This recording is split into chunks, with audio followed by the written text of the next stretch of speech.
παιδιά είναι μισά παρέμορφα και με τα πράσινα ύματα είναι το νερό. Και πηγαίνει στο τρένο. Φτάνουμε στο χώρο. Είναι στο χώρο. Φτάνουμε στην πίσω και ξέρουμε. Τα μόνα στα μήνυμα είναι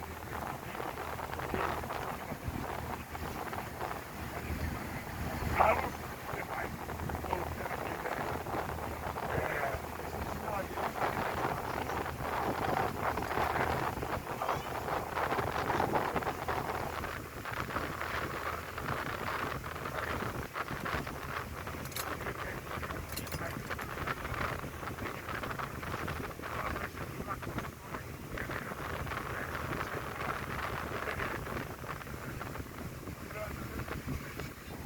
Σήμερα είναι πολύ ωραία.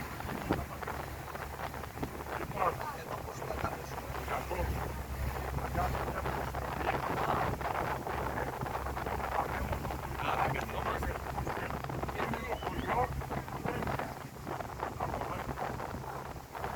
και να συνεχίσουμε το φυλάκι. Αυτό θέλω να σας πω για εκεί εδώ.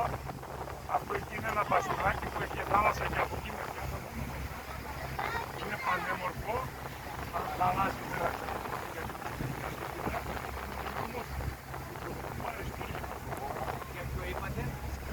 Εδώ.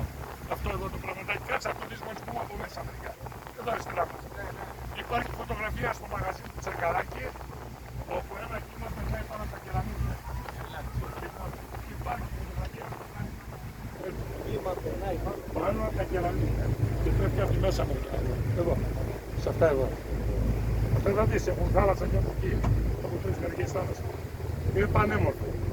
Λοιπόν, και ο μαλάκας βρέθηκε και δεν τον έχει πειράξει κανένας, το βλέπεις, με τάρατσα εκεί, που το χαλάει όλο. Ο μαλάκας είναι, μόνος του πρέπει να το φτιάξει. Όχι να του πει κάποιος άλλος, σε τέτοιο χωριό, που είναι πανέμορφο, έτσι δεν είναι. Τρομερό. Χρόνια τους λέω, ρε παιδιά, αυτόν κάποιος πρέπει να τον υποχρεώσει. Καρφώστε τον άμα δεν καταλαβαίνει ο άνθρωπος. Κι εγώ το σπίτι. Που είμαι εναντίον της Ρουφιανιάς κάθετος. Τα σπίτια του δέντια είναι εδώ από πάνω, τα δεντιάτικα εδώ.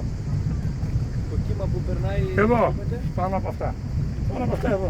Και πέφτει από την μέρα σου. Λέω να πήγαινε στο μαγαζί πέρα, όποτε έρθεις και κάτσεις, θα το δεις. Λοιπόν, καλά μην ψάχνεις στην αμμουδιάτρικες. Στην αμμουδιάτρικες ή στην πάρκα. Αμμουδιά. Το κύμα έρχεται 50 μέτρα πίσω από εκεί που σας φορτώσαμε. Στο μαγαζί του Άγγελου το χειμώνα. Για να σου δώσω το μέτρο της φορτώνα. Λοιπόν, από εδώ και πάνω όλη η ακτογραμμή είναι σαν καρποστάδο. Όπου να τραβήξει μια φωτογραφία γίνεται καρποστάδο.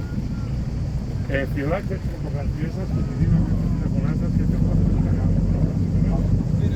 Και θα είναι, αυτό ήταν παλιό ηλεκτρονική και το κάνουν κάτι τουριστικό, αλλά και εγώ δεν ξέρω. Ήταν παλιό σατονοτημίο και ηλεκτρονική. Λοιπόν, σε λίγα λεπτά θα πλησιάσουμε τη Λάκα. Είναι άλλο ένα χωριό στο βόρειο άκρο του Μαρτσόνη. Στη Λάκα θα πούμε σε ένα κόλπο ο οποίος παραπέμπει